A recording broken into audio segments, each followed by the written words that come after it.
এক শখের ডিটেকটিভ একদিন রাতে তার বন্ধুর সাথে বারে মদ খায়। এরপরে মদ খাওয়ার পরে মাতাল হয়ে দুজনেই সে বন্ধুর বাড়িতে যেয়ে ঘুমিয়ে পড়ে।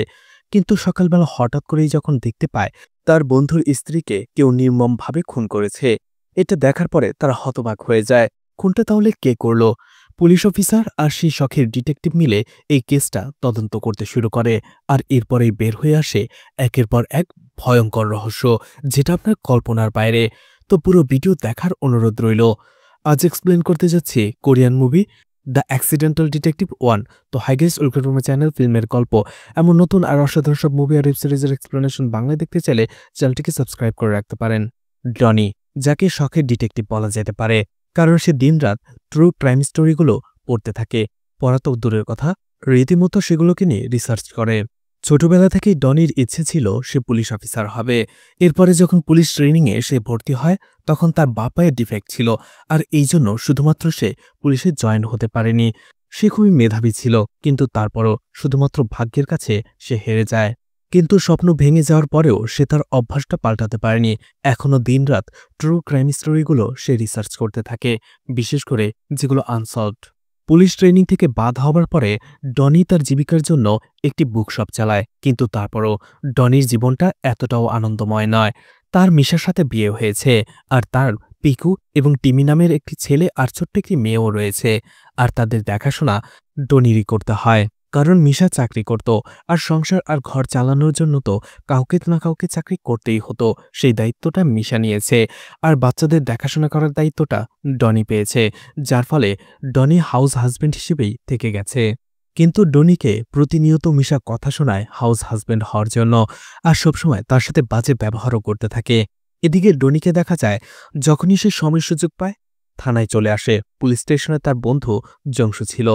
অন্যদিকে জংশুর বস পুলিশ ডিটেকটিভ নোয়া ডনির উপরেও চরম বিরক্ত, কারণ মাঝে মধ্যে প্রায় সব কেসে এসে ডনি নাক গলায়, যেটা নোয়ার একেবারেই পছন্দ নয়। কারণ নোয়ার ইনভেস্টিগেশন করার প্রত্যেকটা কেসের মধ্যে এসে ডনি নাক গলায়। যদিও ডনি যেসব ডিরেকশন দেয় এবং কথা বলে সেগুলো ঠিকঠাকই রয়েছে, কিন্তু ডনি কোনো পুলিশ অফিসার নয় বা ডিটেকটিভ নয়, তাই তার কাছ থেকে পরামর্শ নেওয়াটা নোয়া ইনসাল্ট মনে করে। ডনির উপরে চরম বিরক্ত হলেও তাকে তেমন কিছু বলা যায় না, কারণ সে পুলিশ ডিটেকটিভ জনসুর বন্ধু। কিন্তু তারপরেও নোয়া জনসুকে বলে, তুমি তোমার বন্ধুকে বোঝাও, নয়তোবা একদিন কোনো একটা কেসে তাকে জেলের ভেতরে ভরে দেব। নোয়ার জীবনটাও যে অনেক হাসি খুশি সেটা নয়। নোয়া একটা সময় এই পুলিশ স্টেশনের চিফ ছিল, কিন্তু একটা অপারেশনে একটা গ্যাংয়ের ৩ জন মেম্বারকে সে অন দ্য স্পট গুলি করে মেরে ফেলে। যদিও তাদের মেরে ফেলার নির্দেশনা ছিল না, অ্যারেস্ট করার নির্দেশনা ছিল, আর এই জন্যই নোয়াকে চিফ থেকে সিনিয়র ডিটেকটিভ বানিয়ে দেওয়া হয়েছে। আর এই সুযোগে নোয়ার জুনিয়র টমি চিফ হয়ে গেছে। নোয়ার জুনিয়র এখন তার বস। এই বিষয়টা নোয়াকে সবসময় কষ্ট দেয়। এছাড়া নোয়া একটা কলেজের প্রফেসর, তাই তার ইনভেস্টিগেশনের ধরনটাও আলাদা, বইয়ের মতো করে। এক রাতে ডনি আর জুনসু বাড়ি বসে মদ খায়, দুজনেই মাতাল হয়ে পড়ে। আর এরপরেই ডনি ইমোশনাল হয়ে যায়। সে তার সেই পুলিশ ট্রেনিংয়ের কথা বলতে থাকে। ডনি বলে, আমার বাবা যদি আমাকে ধোকা না দিত তাহলে আজকে আমিও পুলিশ ডিটেকটিভ থাকতাম। ঠিক তখনই ডনির আরও এক ভালো বন্ধু ইয়ং তাকে কল করে।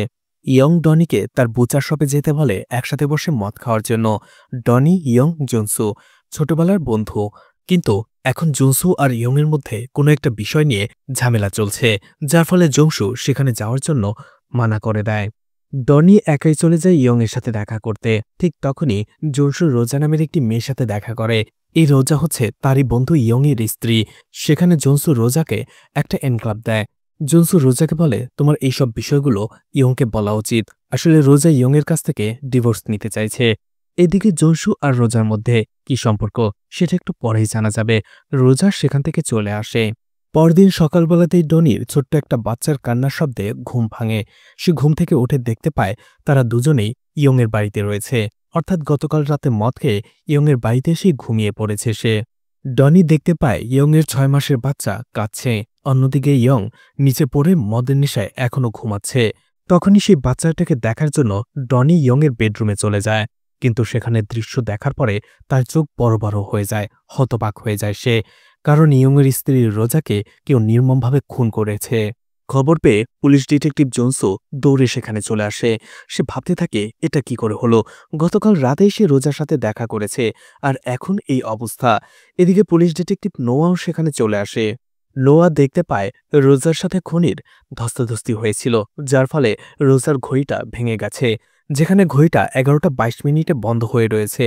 নোয়া ভাবতে থাকে হয়তো ঠিক ওই সময়টাতে রোজার মৃত্যু হয়েছিল। নোয়া বলতে থাকে খুনি এখানে শুধুমাত্র রোজাকে খুন করার জন্য এসেছিল, কারণ ঘরে অন্য কোনো জিনিসপত্র চুরি হয়নি। নোয়া দেখতে পায় রোজার গলার পেছনে ছুরি দিয়ে আঘাত করে তাকে মেরে ফেলা হয়েছে। যদিও খুনি রাইট হ্যান্ডেড, কিন্তু ছুরি ধরা হয়েছে লেফট হ্যান্ড দিয়ে। ডনি বলে খুনি আসলে বামহাতি কাউকে ফাঁসানোর চেষ্টা করছে।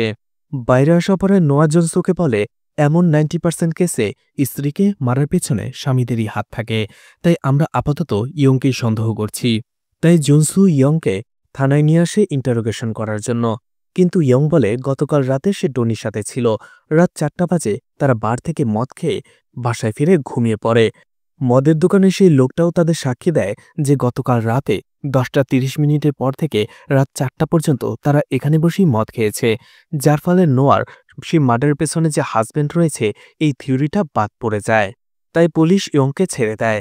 স্ত্রীর মৃত্যুতে ইয়ং শকে রয়েছে। অন্যদিকে মিশা এই খবরটা শোনার পরে সেও অবাক হয়ে যায় আর ইয়ংকেই সন্দেহ করতে থাকে। ফরেন্সিক ডক্টর নোয়াকে একটা অদ্ভুত কথা বলে, সেটা হচ্ছে ঘড়ির পেছনে রক্ত লেগেছিল আর সেটা রোজারই রক্ত ছিল, কিন্তু ঘড়ি পরা থাকা অবস্থায় তার হাতের ওই অংশটুকুতে কোনো ক্ষতের চিহ্ন ছিল না। তাই ঘড়ি পরা থাকা অবস্থায় ঘড়ির ব্যাকপিটে ওখানে ক্ষত ছাড়া কোনোভাবেই রক্তটা পৌঁছাতে পারে না। নোয়া তখন বুঝতে পারে খুনি ইচ্ছে করেই রোজাকে মার্ডার করার পরে তার হাত থেকে ঘড়িটা খুলে ভেঙে ফেলে, যাতে পুলিশ সন্দেহ করে যে ঠিক ওই সময়টাতে রোজার মৃত্যু হয়েছে আর খুনির সাথে তাদের ধস্তাধস্তি হয়েছে। এদিকে ডনি উঠে পড়ে লেগে যায় যে করেই হোক এই কেসটা সে সমাধান করবে, আর এই জন্য তার বুকশপের দায়িত্ব তার ছেলের উপরে দেয় এবং কেস সলভ করার জন্য বের হয়ে পড়ে। এদিকে ডিটেকটিভ চিফ টমি নোয়াকে ছোট দেখানোর জন্য সে বলে এই কেসটা সে সলভ করতে পারবে না, এজন্য নোয়াকে সে অন্য কেস দিয়ে দেয়। এদিকে ডনি অনেক টেনশনে ছিল, কারণ তার বন্ধু জুনসু কোনোভাবেই এই কেসের কোনো ডিটেলস তাকে বলছিল না। সে রাগ করে গাড়ি থেকে নেমে পড়ে। এদিকে মিশা যখন জানতে পারে ডনি বুকশপ রেখে কেস ইনভেস্টিগেশন করতে চলে গেছে, সে প্রচণ্ড ঝগড়া করে ডনির সাথে এবং তার কথা থেকে সে জানতে পারে রোজার এক প্রতিবেশী রোজার বাড়িতে একজন স্ট্রেঞ্জারকে আসতে দেখেছিল। এদিকে পরদিন যখন জুনসু পুলিশ স্টেশনে চলে আসে, সব পুলিশরা জুনসুর দিকে তাকিয়ে থাকে অবাক হয়ে, কারণ তারা জানতে পেরেছে রোজা মারা যাবার আগে জনসুর নামে একটি ফ্ল্যাট কিনেছিল, আর এতে পুলিশের সন্দেহ হয়। তারা জনসুকে ইন্টারোগেশন করতে থাকে। টমি জানতে চায় এই ফ্ল্যাট কেনার আসল বিষয়টা কি, কারণ এই ফ্ল্যাট কেনার বিষয়টা রোজার হাজব্যান্ড ইয়ংও জানত না। জনসু তখন বলতে শুরু করে যে ইয়ংয়ের জুয়া খেলার অভ্যাস রয়েছে আর জুয়া খেলেই সে তার সব টাকা হারিয়ে ফেলত। অন্যদিকে রোজা কখনোই চায়নি তার পরিশ্রমের টাকা জুয়া খেলে ইয়ং হেরে যাক। ইয়ং ইতোমধ্যে লোন শার্কদের কাছ থেকে অনেক টাকা ঋণও করে ফেলেছে, যার ফলে তারা যদি জানত রোজার কাছে টাকা রয়েছে তাহলে সেই টাকাগুলো সেই লোন শার্করা নিয়ে যেত। এই জন্য রোজা চায়নি তার টাকাগুলো সেখানে চলে যাক। এই জন্যই রোজা জনসুর নামে একটা ফ্ল্যাট কিনে রেখেছে, যাতে করে যখন ইয়ং সেই টাকাটা পরিশোধ করে ফেলবে লোনের, তখনই সেই ফ্ল্যাটটা সে নিজের নামে করে নিতে পারবে রোজা। এদিকে নোয়া যখন জুনসুকে জিজ্ঞাসাবাদ করে সে শুধু একটা কথাই বলে, তুমি তো লেফট হ্যান্ডেড তাই না? জনসু বলে হ্যাঁ। অন্যদিকে টমিকে দেখা যায় জনসুর বিরুদ্ধেই কেস বানাতে, কিন্তু নোয়া বলে জনসু আসল খুনি নয়, তাকে ফাঁসানো হচ্ছে। কিন্তু টমি কোনো কথাই শুনছিল না, বরং সে তার পাওয়ার দেখাতে শুরু করে। এতে প্রচণ্ড রেগে যায় নোয়া, দুজনের মধ্যে হাতাহাতি শুরু হয়ে যায়। টমি তখন বলে ঠিক আছে, আমি জনসুর বিরুদ্ধে কেস ফাইল বানাবো আর ওকে শাস্তি পাইয়ে ছাড়বো। তুমি পারলে প্রমাণ করো যে জনসু নিরপরাধ। যে এই কেসে হেরে যাবে সে চাকরি থেকে রিজাইন করবে। নোয়া তার চ্যালেঞ্জ অ্যাকসেপ্ট করে নেয়। টমি বলতে থাকে জনসু এবং রোজার মধ্যে অবৈধ সম্পর্ক ছিল আর তারা একসাথে সময় কাটানোর জন্যই রোজা জুনসুর নামে ফ্ল্যাট কিনে, আর জুনসুর সেই ফ্ল্যাটটা নিজের করে নেওয়ার জন্যই রোজাকে মেরে ফেলে। কিন্তু এই থিওরিটা একেবারেই মানতে নারাজ নোয়া। এদিকে ডনিকে দেখা যায় ইয়ংয়ের বুচার শপে তার সাথে দেখা করতে আসার জন্য। ঠিক তখনই টিভিতে নিউজ চলছিল যে রোজার মার্ডার কেসে তার বয়ফ্রেন্ড জনসুকে অ্যারেস্ট করা হয়েছে। এটা দেখে তারা দুজনেই অবাক হয়ে যায়। এরপরে ডনি সেই প্রতিবেশী অর্থাৎ রোজার প্রতিবেশীর সাথে দেখা করতে আসে। দেখা যায় সেখানে তখন নোয়াও এসেছিল। সেই মহিলা তাদের দুজনকে বলে গতকাল রাতে যখন সে বাসায় ফিরছিল তখন রোজার দরজার সামনে সে একজন অপরিচিত লোককে দাঁড়িয়ে থাকতে দেখেছিল। হয়তোবা রোজার দরজা না খোলায় সে এরপরে গাড়িতে যে অপেক্ষা করে। সেই মহিলা সেই অপরিচিত লোকটির গাড়িটিও দেখেছিল, এমনকি তার গাড়ির নাম্বারটা সে নোট করেও রেখেছিল। সেই মহিলা গাড়ির নাম্বারটা যখনই তাদের দেয় তখনই ডনি সেই গাড়ির নাম্বারটা টান দিয়ে ছিনিয়ে নেয়। গাড়ির নাম্বারটা মুখস্থ করে সাথে সাথে সেই পেপারটা সে পুড়িয়ে ফেলে। ডনি নোয়াকে শর্ত দেয়, যদি এই গাড়ির নাম্বারটা সে পেতে চায় তাহলে অবশ্যই তাকে এই কেসে তার ইনভেস্টিগেশন পার্টনার হিসেবে ডনিকে নিযুক্ত করতে হবে, নয়তোবা এই গাড়ি নাম্বার সে কখনোই দেবে না। এতে নোয়া প্রচণ্ড রেগে যায় আর ডনিকে বলে ক্রাইম স্টোরি পড়ার পরে কেউ ডিটেকটিভ হয়ে যায় না, কিন্তু তারপরও বাধ্য হয়ে সে ডনির কথায় রাজি হয়ে যায়। অবশেষে ডনি নোয়াকে সেই কারের নাম্বারটা দেয় এবং তারা আরটিও অফিস থেকে জানতে পারে সেই গাড়িটা জ্যাঙ্গো নামের একজন লোকের, যার ও নামের একটা নাইট ক্লাবও রয়েছে। তারা জ্যাঙ্গোর বাড়িতে চলে যায়। সেখানে জ্যাঙ্গোর স্ত্রীর কাছ থেকে তারা জানতে পারে জ্যাঙ্গো তো 3 দিন ধরে জাপান গেছে। রাতের বেলা ডনি মিশাকে বলে সে 5 দিনের জন্য তার বইয়ের দোকান বন্ধ রাখতে চায়, যাতে করে এই কেসটা সে মনোযোগ দিয়ে ইনভেস্টিগেশন করতে পারে। এতে মিশা প্রচণ্ড রেগে যায় আর বলে তাদের জন্য কেস ইম্পর্টেন্ট নয়, টাকা ইম্পর্টেন্ট, তাই এই কেস বাদ দিয়ে সে যেন ভালো মানুষের মতো দোকানে বসে। কিন্তু তারপরও ডনি পরদিনই তার ছেলের ভরসায় আবারও বইয়ের দোকান খোলা রেখে তার ছোট্ট মেয়ে টিমিকে নিয়ে নোয়ার সাথে কেস ইনভেস্টিগেশন করার জন্য বের হয়ে পড়ে এবং তারা দুইজনই জেলে এসে জংশুর সাথে দেখা করে। জংশু তাদের বলে রোজা চাইতো না তার কষ্টে পরিশ্রমের টাকাগুলো ইয়ংয়ের জুয়া খেলার ঋণ পরিশোধের জন্য চলে যাক, আর এই জন্য সে তার টাকা দিয়ে আমার নামে ফ্ল্যাট কিনেছিল। আর সেই ঋণ পরিশোধ হওয়ার পরে সেই ফ্ল্যাটটা আমার রোজার নামে লিখে দেওয়ার কথা ছিল। সেই রাতে 10টার দিকে রোজার সাথে আমি দেখা করেছিলাম। আসলে রোজা ইয়ংয়ের প্রতি বিরক্ত হয়ে তাকে ডিভোর্স দিতে চাইছিল, কিন্তু আমি তাকে বুঝিয়েছিলাম, কারণ ডিভোর্স দিলে এই প্রভাবটা তাদের বাচ্চার উপরে যেয়ে পড়বে। এরপরে জংশু ডনিকে একটা চিঠি দেয় এবং সেটা ইয়ংকে দিতে বলে। জেল থেকে বের হওয়ার পরেই নোয়া খবর পায় জ্যাঙ্গো জাপানে যায়নি, বরং সে শহরেই রয়েছে। তারা তার লোকেশন খুঁজে পাওয়ার জন্য তাড়াতাড়ি সেই নাইট ক্লাবে চলে যায় আর সেই নাইট ক্লাবের পার্কিং লটে জ্যাঙ্গোর গাড়ির উপরে নজর রাখতে থাকে। এদিকে নোয়া কথায় কথায় ডনিকে অপমান করছিল, যেটা ডনির একদমই পছন্দ হচ্ছিল না। এই জন্য সে নোয়াকে বলে তুমি একদিন বুঝতে পারবে যে আমি কত কাজের। নোয়া হেসে বলে তোমাকে দিয়ে শুধুমাত্র বাচ্চাদের ডাইপার পরিবর্তন করা হবে, এছাড়া আর কিছু না। এরপরে জ্যাঙ্গুকে তার গাড়ি নিয়ে কোথাও যেতে দেখা যায়। তারা দুজনেই তাকে ফলো করে। এরপরে একটা ক্যাফেতে জ্যাঙ্গু চলে আসে। তারা দুইজন তাকে খালি পেয়ে জিজ্ঞাসাবাদ করতে শুরু করে। জ্যাঙ্গু বলতে থাকে আসলে রোজা যে অ্যাপার্টমেন্টটা কিনেছিল, অর্থাৎ যে ফ্ল্যাটটা কিনেছিল সেটা তার জায়গাতেই, আর সেই ফ্ল্যাটের কিছু টাকা এখনও বাকি ছিল। কিন্তু রোজা এখনও সেই টাকাগুলো না দিয়ে তাকে ঘোরাচ্ছিল, আর সেই জন্য টাকা নেয়ার জন্যই সে রোজার বাড়িতে গিয়েছিল। কিন্তু সে রোজার জন্য সেখানে 30 মিনিট অবধি অপেক্ষা করে কোনো সাড়াশব্দ না পেয়ে সেখান থেকে চলে এসেছিল। কারণ জ্যাঙ্গোর তখন কারো একজনের সাথে দেখা করার কথা ছিল, কিন্তু জ্যাঙ্গো বলতে চাইছিল না যে সে কার সাথে দেখা করেছে এবং ওই সময়টাতে সে কার সাথে ছিল। কিন্তু ডনি ধরে ফেলে যে সে কার সাথে ছিল। ডনি নোয়াকে বলতে থাকে জ্যাঙ্গো আসলে এই ক্যাফের ওয়েটারের সাথে ছিল, মেয়ে ওয়েটার। আসলে তারা রাত 10:30 থেকে সকাল 8টা পর্যন্ত একটা হোটেলের রুমে একসাথে সময় কাটাচ্ছিল। জ্যাঙ্গো যখন দেখে সে ধরা পড়েই গেছে তখন সে বলতে থাকে হ্যাঁ, এই ওয়েটারের সাথে সে হোটেলে সময় কাটিয়েছিল। রাত 10:30টার পরে সে সেখান থেকে চলে এসেছিল। আর সেখান থেকে আসার আগে সে রোজার বাড়ির সামনে দুইজন লোককে নক করতে দেখে দরজায়। এরপরে সে সেখান থেকে চলে এসেছিল। নোয়া আর ডনি সেখান থেকে চলে আসে। নোয়া ডনিকে জিজ্ঞেস করে তুমি কি করে জানলে যে ওই মেয়েটার সাথেই জ্যাঙ্গো রাত কাটিয়েছে? তখন ডনি বলে সে ক্যাফের কিছু জিনিসপত্র দেখার পরে সে বুঝেছে ওই ক্যাফেটাও জ্যাঙ্গোর। এছাড়া যখনই তারা জ্যাঙ্গো ওই সময়টাতে কার সাথে ছিল এটা জিজ্ঞেস করা হচ্ছিল, বারবার সেই ওই মেয়েটা নার্ভাস হয়ে তাদের দিকে তাকাচ্ছিল। তখনই সে বুঝে যায় যে ওই মেয়েটাই জ্যাঙ্গোর সাথে ছিল। ডনি বলে এখন বড় কথা হচ্ছে ওই সময়টাতে ওই দুইজন কে ছিল যারা রোজার বাসায় নক করছিল? নোয়া বলে হয়তো একজন রোজা আর অন্যজন খুনি। ডনি বলে কিন্তু রোজা তো ওই সময় বাসায় ছিল না। নোয়া বলে রোজা 10টার সময় জংশুর সাথে দেখা করেছে, আর এরপরে ট্যাক্সিতে তার বাসায় সেখান থেকে আসতে সর্বোচ্চ 10 মিনিট সময় লাগে। তাই জ্যাঙ্গো রোজা আর খুনিকেই দেখেছিল। ডনি বলে, এই হচ্ছে তোমার বইয়ের নলেজ, তাই না? আসলে রোজা এবং ইয়ং দুজনেই চাকরি করত এবং দোকান চালাতো, যার ফলে তারা তাদের বাচ্চাকে বেবিসিটারের কাছে দিয়ে আসত। চাকরি শেষ হওয়ার পরে ইয়ং অথবা রোজা যে কোনো একজন চলে যেত বেবিসিটারের কাছে বাচ্চা নিয়ে আসার জন্য। রোজা সেটাই করেছে।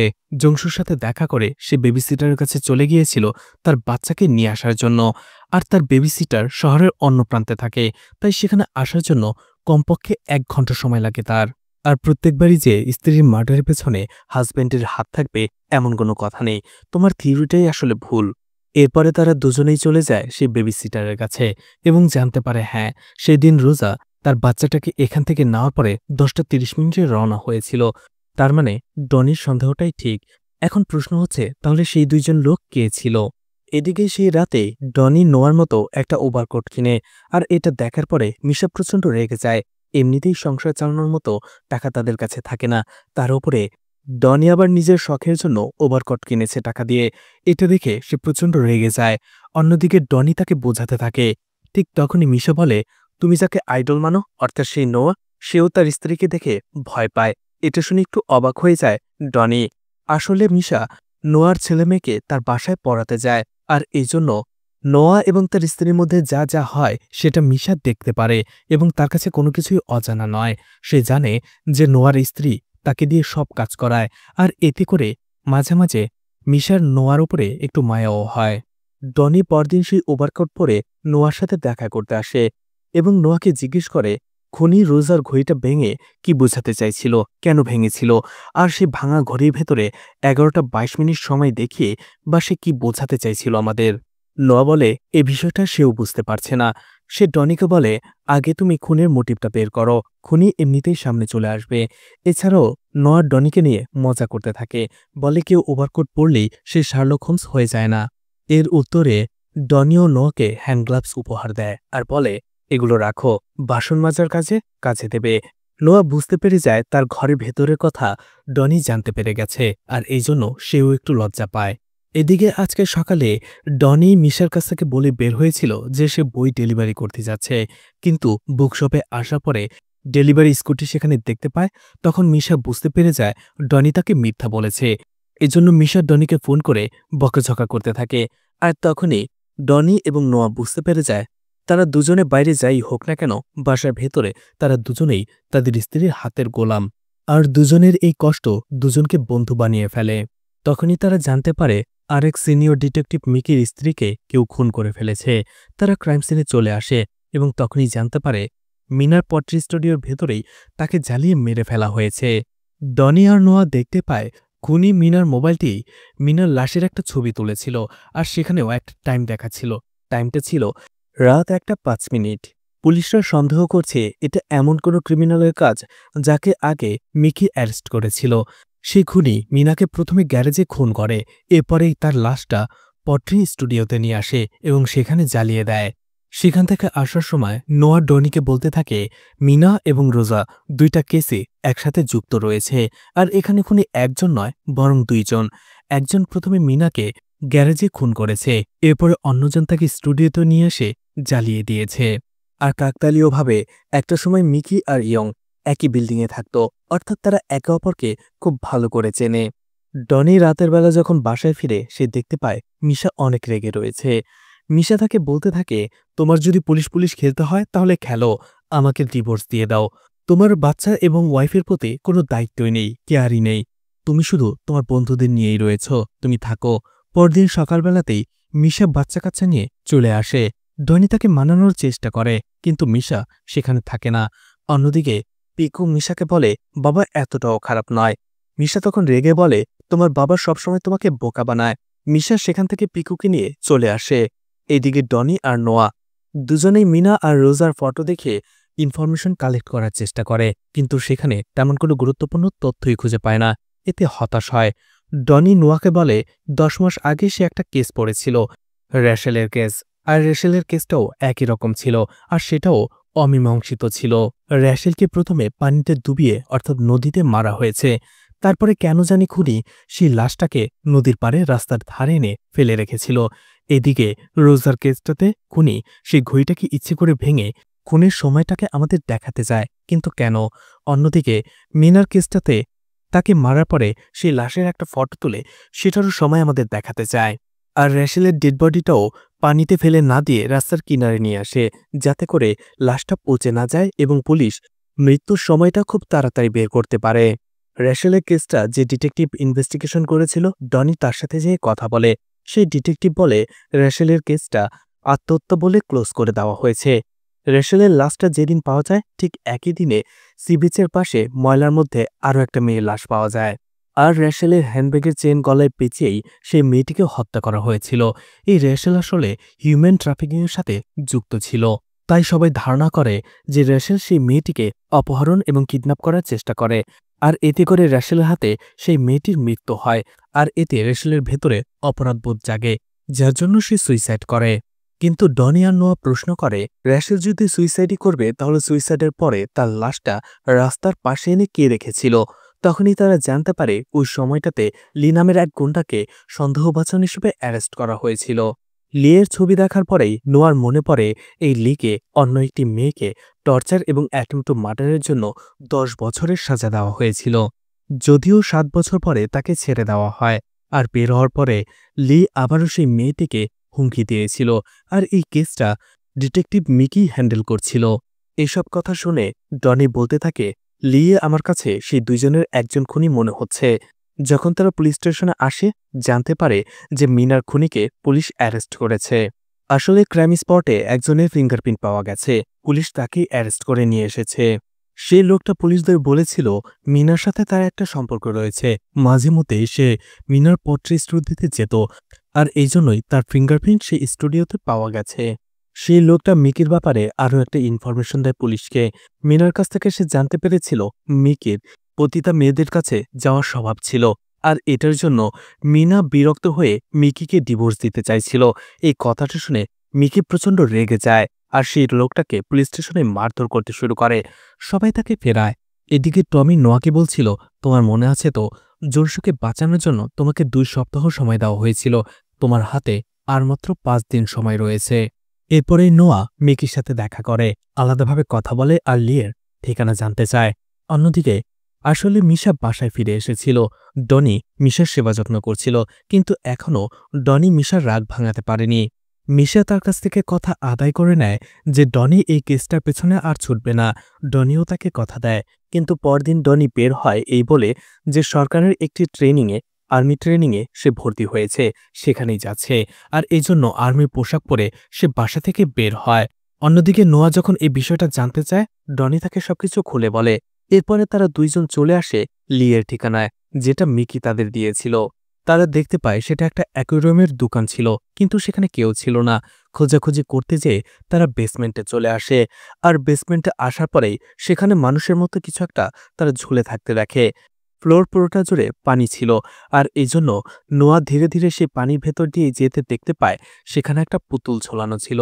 ঠিক ওই সময়টাতে লি সেখানে চলে আসে আর ইলেকট্রিক সুইচ অন করে দেয়, আর যে তারটা পানিতে ছিল, যার ফলে একটুর জন্য ডনি আর নোয়া মৃত্যুর হাত থেকে বেঁচে যায়। নোয়া সেখানে উপরের লাইট ঝুলে বেঁচে যায়। অন্যদিকে ডনি লিকে ধরার চেষ্টা করে, কিন্তু লি তাদের ফাঁকি দিয়ে সেখান থেকে চলে যায়। আর লিকে ধরতে যেয়ে একটুর জন্য ডনি বিপদে পড়তে পারত। নোয়া ভয় পেয়ে যায় আর ডনিকে বলে তার এই কেস থেকে দূরে থাকা উচিত, আর এমন রিস্ক নেওয়া উচিত নয়, কারণ তার পরিবার রয়েছে।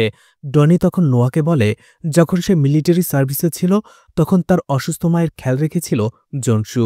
এমনকি আমার মা মারা যাবার পরেও জনসু মাঝে মধ্যেই আমার মায়ের মেমোরিয়ালে যে দেখে আসত, আর সেই ঋণ পরিশোধ করার এখন একটা ভালো সুযোগ। এদিকে পুলিশরা লিকে খুঁজতে শুরু করে। এদিকে ডনি শুধু ভাবতে থাকে লি কিভাবে জানতে পারল যে নোয়া আর ডনি তাকে খুঁজতে আসছে সেখানে, এবং সে আগে থেকেই ওরকম একটা ট্র্যাপ বানিয়ে রেখেছিল। এদিকে মিশা তার কাছে আসে। মিশা আসলে বুঝতে পেরেছিল যে ডনি তাকে বোকা বানাচ্ছে। তাকে সে বলেছিল সে মিলিটারিতে গরিলা ট্রেনিং করতে যায়, কিন্তু তার প্রতিবেশীরা মিশাকে বলেছে গরিলা ট্রেনিং মিলিটারিতে শুধুমাত্র তাদেরই দেওয়া হয় যারা কমান্ডো। মিশা প্রচণ্ড রেগে যায় আর বলে, হয় বাবা হও, না হয় ভালো বন্ধু হও, যে কোনো একটা। ডনি বলে, আমি তো শুধুমাত্র একজন ভালো মানুষ হতে চেয়েছিলাম। এদিকে নোয়া খবর পায় লি ন্যাশনাল উৎসবে ওটা রোরি নামের একটা লোকের ক্যারেক্টার করছিল, আর যেটা ন্যাশনাল পার্কেই হচ্ছিল। নোয়া লিকে ধরার জন্য ডনিকে নিয়ে সেই ন্যাশনাল পার্কের দিকে যেতে শুরু করে। রাস্তার ভেতরে ডনি নোয়াকে বলে, আমি খুনির সন্ধান পেয়ে গেছি। ডনি বলে, রিনা নামের যে মেয়েটিকে টর্চার এবং অ্যাটেম্প্ট টু মার্ডার করার জন্য লিয়ের 10 বছরের সাজা হয়েছিল, সেই মেয়েটারই পরে মার্ডার হয়, অর্থাৎ রিনার। আর সেই মার্ডারে সবথেকে বড় সাসপেক্টই ছিল লি। কিন্তু তার কাছে স্ট্রং এলিবাই থাকার কারণে, অর্থাৎ প্রত্যক্ষ সাক্ষী থাকার কারণে, সে এই কেসটা থেকে বেঁচে যায়। লি যখন রিনাকে টর্চার করে এবং পুলিশ লিকে ধরে ফেলে, এই কেসের পরেই রিনা তার বাবা মার সাথে অন্য শহরে চলে যায়। আর সেই শহরে রিনার ঠিকানা শুধুমাত্র সেই কেসটা হ্যান্ডেল করা ডিটেকটিভ মিকির কাছেই ছিল। তাই আমার মনে হয় সেই দ্বিতীয় খুনি মিকি। নোয়া বুঝতে পারে না। ডনি তাকে আরও ভালোভাবে বুঝিয়ে বলে। রিনার মার্ডারের ঠিক 3 মাস পরেই র্যাশেলের মার্ডার হয়। আর আমি ইনভেস্টিগেশন করে জানতে পেরেছি এই র্যাশেলকে হিউম্যান ট্রাফিকিংয়ের জন্য একবার অ্যারেস্ট করেছিল মিকি। তার মানে র্যাশেল মিকির কন্ট্যাক্টে ছিল, তাই র্যাশেলকে মারা তার পক্ষে একেবারে ইজি। অন্যদিকে এবারের যে মিনা এবং রোজার মার্ডার হয়েছে, সেটার সাথেও মিকি জড়িত আছে। রোজা আর মিকি কোনো একটা সময় প্রতিবেশী ছিল, আর মিনা তো তার স্ত্রী। অন্যদিকে আমরা যে লিয়ের সাথে দেখা করতে যাব, সেটা শুধুমাত্র মিকি এবং আমরা দুইজন জানতাম। তার মানে মিকি লিকে খবর দিয়েছে যে আমরা তাকে ধরতে যাচ্ছি। তাই আমার মনে হয় এই খুনগুলো মিকি আর লি মিলেই করছে। তখনই নোয়া বলতে থাকে, তোমার ধারণা ভুল, কারণ ভাষ্যমতে মিনা তার খুনির হাতে কামড়ে দিয়েছিল, যার ফলে মিনার দাঁতে খুনির রক্ত লেগেছিল। আর পোস্টমর্টেম রিপোর্ট থেকে সেটা জানা যায় সেই রক্তটা এবি পজিটিভের, কিন্তু মিকি বা লি কারো রক্তই এবি পজিটিভ নয়। অন্যদিকে মিনার যখন খুন হয় তখন মিকি পুলিশ স্টেশনে ছিল, আর লি ছিল সাইবার ক্যাফেতে। তাই তাদেরকে অ্যারেস্ট করার বা সন্দেহ করার কোনো মানেই হয় না। এরপরে তারা দুইজন সেই ন্যাশনাল পার্কে চলে যায়, আর লি তাদের দেখে ফেলে, সাইকেল দিয়ে পালাতে শুরু করে। নোয়াও সাইকেল দিয়ে তার পিছু করতে থাকে। আর একটা সময় যখন তাকে ধরেই ফেলছিল, নোয়া তখন একটা জিনিস দেখে অবাক হয়ে যায়। লিয়ের পায়ে জিপিএস মনিটর অ্যাঙ্কেল লাগানো ছিল, যেটা কয়েদিদের পায়ে লাগানো থাকে মনিটর করার জন্য। একটা সময় লি তাদের দুইজনকে ফাঁকি দিয়ে পালিয়ে যায়। এদিকে ডনি নোয়াকে রাগ দেখাতে থাকে, বলতে থাকে একজন পুলিশ অফিসার হয়ে কয়েদির এই বিষয়টা সে কেন জানল না। এরপরে তারা পুলিশ মনিটরিং অফিসে চলে আসে, আর সেই জিপিএস অ্যাঙ্কেলের মাধ্যমে লিয়ের অবস্থান জানার চেষ্টা করে যে রোজা আর মিনার মার্ডারের সময় লিয়ের লোকেশন কোথায় ছিল। কারণ এই অ্যাঙ্কেলগুলো কোনোভাবেই খোলা যায় না, হাত করার মতো। তখন তারা লোকেশন দেখে জানতে পারে রোজা আর মিনার খুনের সময় লি অনেক দূরে ছিল, দুইটা ক্রাইম লোকেশন থেকেই। এটা দেখে তারা দুজনেই হতাশ হয়। তারা ভেবেছিল লি আর মিকি হয়তোবা খুনি, কিন্তু তাদের ধারণা ভুল। এদিকে কোর্টে জংশুর কেসটা উঠে যায়। টম যেসব প্রমাণ সেখানে পেশ করেছিল, সেই সব প্রমাণের ভিত্তিতে জাজ তাকে 30 বছরের সাজা দেয়। কোর্টের ভিতরে চিৎকার করে জংশু ইয়ংকে বলতে থাকে সে তার স্ত্রী রোজাকে খুন করেনি, কিন্তু হতাশ ইয়ং সেখান থেকে চলে আসে। এদিকে টম নোয়াকে বলতে থাকে, তুমি কেসটা হেরে গেছ, তাই চ্যালেঞ্জ অনুযায়ী তুমি তোমার চাকরিটা ছেড়ে দেবে। সেখান থেকে আসার সময় সার্ভিলেন্স ডিপার্টমেন্ট থেকে মেসেজ দেওয়া হয় লিয়ের লোকেশন তারা পেয়ে গেছে, যেটা একটা ব্রিজের কাছে, অংটন ব্রিজ। তারা সেখানেই চলে আসে। ডনি আসার সময় ভাবতে থাকে নিশ্চয়ই এই কেসে সে কিছু একটা মিস করছে। আবারও এই কেসটা পুরো বিষয়গুলোতে সে আলোকপাত করতে থাকে, ভাবতে থাকে যে দুটো খুনের ভেতরে খুনি তাদের সময় বলার চেষ্টা করেছে, কিন্তু কেন। সেই দিক দিয়ে একটা বাইক যাচ্ছিল, আর বাইকের হেডলাইটের আলোটা ডনির চোখে পড়ে। ঠিক তখনই তার একটা কথা মনে পড়ে। তখনই তার মনে হতে থাকে হয়তো খুনি একজন নয়, 3 জন। এরপরেই মিকি যাদের এই পর্যন্ত অ্যারেস্ট করেছিল সেসব ক্রিমিনালদের ডেটা আবারও ডনি ভালো করে দেখতে থাকে। তখনই সে বলতে থাকে এই কেসটা হুবহু মিলে যায় তার পড়া একটা ফিকশন নোবেলের সাথে। আর ডনির ধারণা যদি সত্যি হয়, তাহলে সেই ফিকশনের মতে আজকে রাতে আরও একটা খুন হবে। ডনি মিকির অ্যারেস্ট করা সেই ক্রিমিনালগুলোর মধ্যে জ্যাকব নামের একজন ক্রিমিনালকে খুঁজে পায়, যার রক্তের গ্রুপ এবি পজিটিভ। এই জ্যাকবকে অ্যারেস্ট করা হয়েছিল তার স্ত্রী এবং সন্তানকে টর্চার করার জন্য। ডনি নোয়াকে বলতে থাকে খুনি আমাদেরকে সময় দেখিয়ে সেই দিকেই ব্যস্ত রাখার জন্য ফোকাস করেছিল, আর সেই একই খুনি একই টেকনিক ব্যবহার করে কয়েক বছর আগে র্যাশেল এবং রিনাকে খুন করেছিল। নোয়া জিজ্ঞেস করে তাহলে কে সেই খুনি? ডনি বলে ডিটেকটিভ মিকি। আর এটা শুনে নোয়া হাসতে থাকে। ডনি বলতে থাকে এটাকে বলা হয় এক্সচেঞ্জ মার্ডার, যেটা সেই নোবেলটাতে লেখা ছিল। অর্থাৎ এখানে খুনিরা তাদের টার্গেটকে এক্সচেঞ্জ করে ফেলে। রিনার জন্য লিয়ের শাস্তি হয়েছিল, তাই লি রিনাকে সবসময় খুন করতে চাইত। কিন্তু এটা যদি লি করত তাহলে সবার আগে লি ফেসে যেত, কারণ রিনার সবথেকে বড় শত্রু লি ছিল। মিকি তাকে এই প্রপোজাল দেয়। মিকি লিকে বলে, আমি তোমার হয়ে রিনাকে খুন করব, আর তুমি আমার হয়ে র্যাশেলকে খুন করবে। মিকি র্যাশেলকে হিউম্যান ট্রাফিকিংয়ের জন্য ধরেছিল, আর এই সুযোগ নিয়ে মিকি র্যাশেলের সে মেয়েগুলোর সাথে রাত কাটাতো, ফুর্তি করত। আর এটা যখন র্যাশেল বুঝতে পেরে যায়, তখন সে প্রমাণ জোগাড় করে এবং মিকিকে ব্ল্যাকমেল করতে শুরু করে, যেটা মিনার সেই বন্ধু সেদিন পুলিশ স্টেশনে বলেছিল। মিকি এই বিষয়টা ভালোভাবে নেয়নি, আর এই জন্য সে লিকে দিয়ে র্যাশেলকে খুন করে ফেলে। লি যখন র্যাশেলকে সে ব্রিজের নিচে খুন করছিল, ঠিক ওই সময়টাতে একটা মেয়ে দেখে ফেলে। লি সেই মেয়েটাকেও খুন করে সিবেচের ময়লার পাশে ফেলে দেয়, কিন্তু ভুলবশত সেখানে লিয়ের একটা চুল পাওয়া যায়। কিন্তু মিকি যেহেতু এই কেসটা ইনভেস্টিগেশন করছিল, তাই সেই কেসটা অন্যদিকে ঘুরিয়ে দেয়। সে বলে র্যাশেল সেই মেয়েটিকে কিডন্যাপ করতে চেয়ে তাকে মেরে ফেলে, এবং ভুলবশত মারা যাওয়াতে র্যাশেল অপরাধবোধ থেকে সুইসাইড করে। আর বর্তমানে মিকি যখন তার স্ত্রীর অ্যাফেয়ার সম্পর্কে জানতে পারে, তখন সে তার স্ত্রীকে খুন করার প্ল্যান করে, আর তার মাথায় আবারও সেই এক্সচেঞ্জ মার্ডারের আইডিয়াটা চলে আসে। আর ঘড়ির সময় দেখিয়ে সে সবাইকে বোঝাতে চায় যে ওই সময়টা খুন হয়েছে, আর যে সময়টাতে মিকি অন্য জায়গায় ছিল, অর্থাৎ সময়টাকেই নিজের অ্যালিবাই বা প্রত্যক্ষ সাক্ষী হিসেবে মিকি ব্যবহার করেছে। নোয়া বলে, তোমার থিওরি যদি ঠিকও হয়, তারপরও তো মিনা এবং রোজার মার্ডার তো হয়ে গেছে, তাহলে আর কার মার্ডার হবে? ডনি বলে, কারণ এবার দুইজন নয়, বরং তিনজনের মধ্যে এক্সচেঞ্জ মার্ডারটা হচ্ছে। তার মানে তিনজন খুনি, তিনজন ভিকটিম। আর এবার দুইজন খুনি একসাথে যে খুনগুলো করছে, কারণ একজন খুন করতে গেলে যে কোনো ভুল হতে পারে। মিকে এবার তার সাথে খুন করার জন্য দুইজন নতুন লোককে বেছে নিয়েছে, যাদের মধ্যে একজন জ্যাঙ্গো আর একজন জ্যাকব।